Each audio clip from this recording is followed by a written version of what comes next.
திமுக என்றாலே வாரிசு அரசியல். திமுக என்பது ஒரு குடும்ப கட்சி என்பதையெல்லாம் மீண்டும் உறுதிப்படுத்தும் வகையில் உதயநிதிக்கு துணை முதலமைச்சர் பதவி வழங்கி அழகு பார்த்துள்ளார் அவரது தந்தையும் முதலமைச்சருமான மு.க.ஸ்டாலின். தனது குடும்பத்தில் இருந்து இனி யாரும் அரசியலுக்கு வர மாட்டார்கள் என தேர்தலுக்கு முன் கூறி வந்த ஸ்டாலின் வாக்குறுதியை காற்றில் பறக்கவிட்டு தனையனுக்கு மகுடம் சூட்டி உள்ளதாக விமர்சனங்கள் எழுந்துள்ளன. ஜூனியரான உதயநிதிக்காக பின்னுக்கு தள்ளப்பட்டுள்ள சீனியர்களின் பரிதாப நிலை குறித்து விவரிக்கிறது இந்த செய்தி தொகுப்பு. விளம்பர திமுக அரசின் அமைச்சரவை மாற்றம் இப்போது நடக்கப் போகிறது, நாளை நடக்கப் போகிறது, இன்று நடக்கப் போகிறது என கடந்த ஒரு மாதமாக ஒவ்வொரு நாளும் செய்திகள் வந்த வண்ணம் இருந்தன. அதற்கான கிளைமேக்ஸ் முடிவுகள் சனிக்கிழமை இரவு வெளியாகின. அமைச்சரவை மாற்றம் பல சீனியர் அமைச்சர்களை அதிர்ச்சிக்குள்ளாக்கியுள்ளது.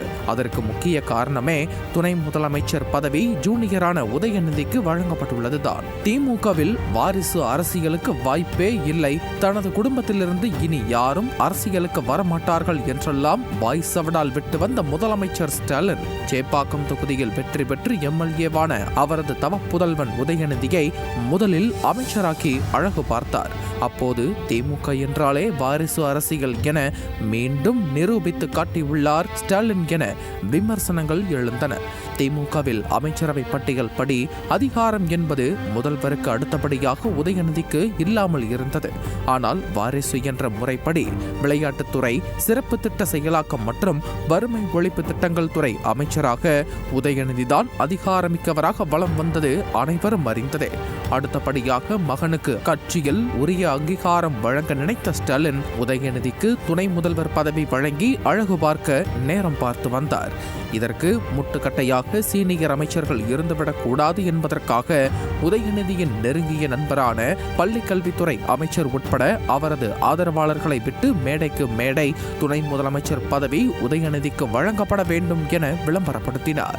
இது தொடர்பாக செய்தியாளர்கள் கேள்வி எழுப்பிய போதெல்லாம் கோரிக்கை வலுத்திருக்கிறதே தவிர இன்னும் பழுக்கவில்லை என்றெல்லாம் மு.க.ஸ்டாலின் மழுப்பலாக பதிலளித்து வந்த நிலையில் சனிக்கிழமை இரவு வெளியான அமைச்சரவை மாற்றம் குறித்த அறிவிப்பின் மூலம் மகன் உதயநிதிக்கு துணை முதலமைச்சர் பதவியை வழங்கி கருணாநிதி குடும்பம்தான் திமுக தான் கருணாநிதி குடும்பம் என்பதை மெய்ப்பித்துள்ளார்.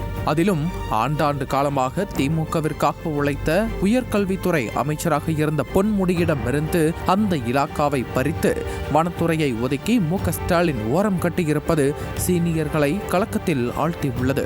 இதனால் பொன்முடி அதிருப்தி அடைந்துள்ளதாகவும் இதன் காரணமாகவே உதயநிதிக்கு வாழ்த்து கூறும் புகைப்படங்களில் கூட அவர் இடம்பெறவில்லை என்றும் கூறப்படுகிறது.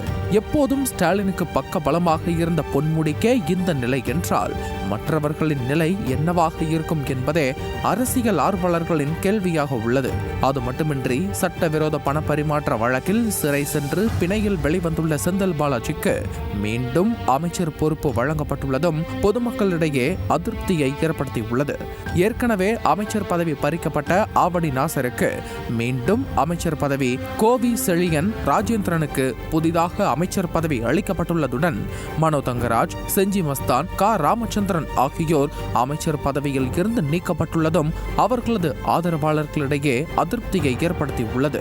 உதயநிதி அரசியலுக்கு வந்த சில நாட்களிலேயே எம்எல்ஏவானார். அடுத்தபடியாக அமைச்சர், அதற்கு அடுத்தபடியாக தற்போது துணை முதலமைச்சராகவும் உயர்ந்துவிட்டார். ஆனால் காலமாக கட்சிக்காகவே உழைத்த தொண்டன் கடைசி வரை தொண்டனாகவே இருப்பது திமுகவில் தான் என்ற மனக்குமுறலையும் கேட்க முடிகிறது.